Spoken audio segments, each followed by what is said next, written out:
Saya akan menjawab pertanyaan yang muncul pada video sebelumnya tentang kenapa security yang telah menyelamatkan nyawa majikannya itu dipecat.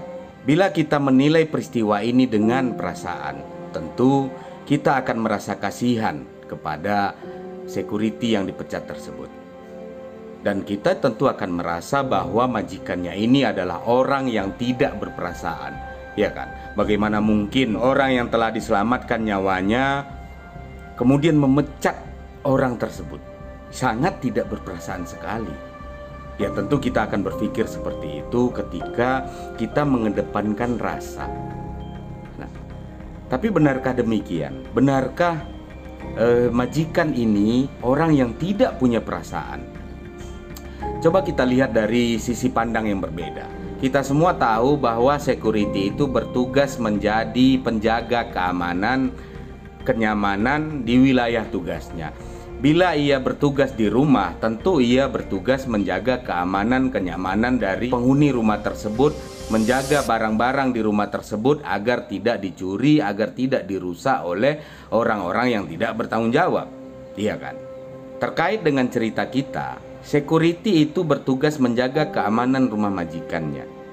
Ya pasti ia bertugas pada jam-jam kerja yang telah ditentukan untuk menjaga majikannya dari serangan-serangan orang-orang yang tidak bertanggung jawab, menjaga rumahnya, menjaga wilayah kerjanya itu. Nah, kita sepakat dulu bahwa tugas security adalah menjaga keamanan. Nah, dalam cerita terdahulu, security itu benar telah menyelamatkan majikannya ketika majikannya akan menaiki pesawat yang ternyata benar mengalami kecelakaan. Tapi kita ingat lagi, dalam cerita itu dijelaskan bahwa si security ini bermimpi. Security ini bermimpi bahwa pesawat yang ditumpangi oleh majikannya itu mengalami kecelakaan dan semua penumpangnya itu tidak terselamatkan. Apakah boleh seorang petugas keamanan, seorang penjaga tidur saat jam tugasnya? Tentu ketika Anda yang berada di posisi ini, saat Anda mengetahui security di rumah Anda, penjaga keamanan di rumah Anda yang bertugas saat itu tidur, sementara Anda punya barang-barang yang harus dijaga, bahkan nyawa Anda sendiri pun berada di tangan dia ketika ada orang-orang yang tidak bertanggung jawab mengintai keselamatan Anda, mengintai barang-barang Anda. Ya, tentu Anda menginginkan seorang security yang bertanggung jawab, yang tidak tidur saat jam tugasnya.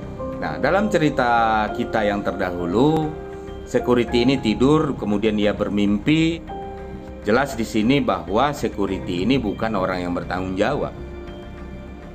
Tetapi ia masih untung ketika dipecat, ia menerima uang pesangon dan juga menerima tanda terima kasih karena telah menyelamatkan majikannya dari kecelakaan pesawat. Cerita ini terkait dengan komitmen. Ketika kita sudah berkomitmen terhadap sesuatu, tentu kita harus berpedoman pada komitmen itu. Saat kita melanggar atau saat orang lain melanggar komitmen yang telah kita buat bersama-sama, apakah kita masih ingin menggunakan perasaan? Ya kasihanlah, ya kasihanlah, ya kasihanlah, ya kasihanlah kalau dia kita tinggalkan, ya kasihanlah kalau dia kita pecat, ya kasihanlah anaknya, ya kasihanlah. Ya, sementara dia tidak bertanggung jawab. Apakah Anda yang berada di posisi ini kemudian akan mempertahankan orang-orang yang tidak bisa menjaga komitmen?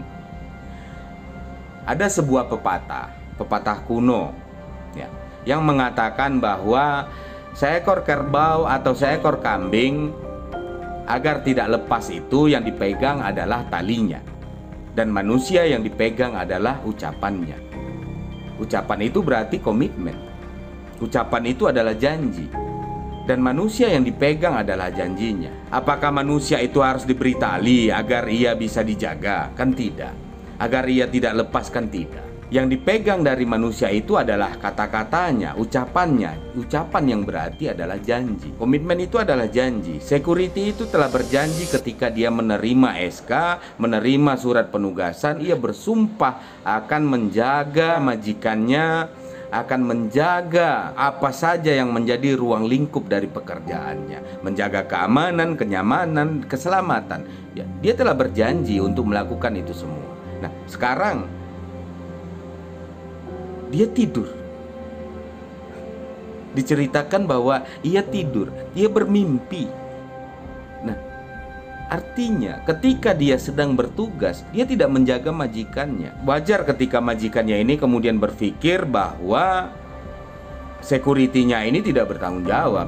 Dia harus mengambil langkah tegas. Security itu harus dipecat. Dia berterima kasih bahwa security-nya telah menyelamatkan nyawanya.